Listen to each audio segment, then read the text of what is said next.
I actually grew up on a farm in Indiana. So with farm animals, we're way ahead of humans as far as the technology.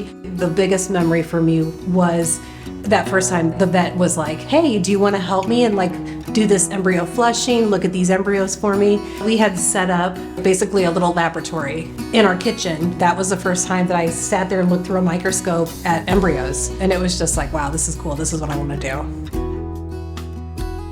I still have that same passion, that same interest, and it just kind of gets cooler every day.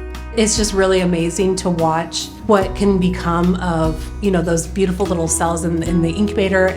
Sometimes we joke in the lab, we'll say, oh, this embryo might be president someday.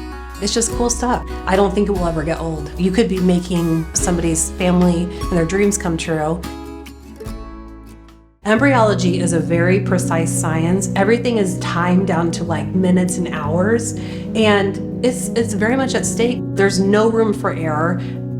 It's not easy, non-stressful work. Embryos are very, very sensitive. I do a lot of kind of patient support and patient calls. A lot of times they're difficult conversations, calling and talking them through, their embryo development, or they get their genetic report back and they have just more in-depth questions about the outcomes. I can provide them more explanation for the science, but also provide them that compassion and understanding. That part of my job, I think, is the most important to me. Really, truly caring about the patient and what their outcomes are, and making sure that we give them everything in the laboratory to have the best outcome possible. Our patients have a lot of access to the lab, so that means access to me personally, and I think this is what does set us apart. I've had so many patients where they said, I never thought I could talk to the lab director. There's 23 of us in the laboratory, and they're all just really talented, good people.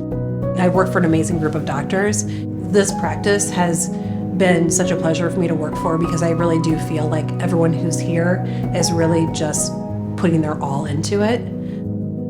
We're still in a very young field. I'm excited to see where things continue to go. I have no idea at this point, but I'm ready for it.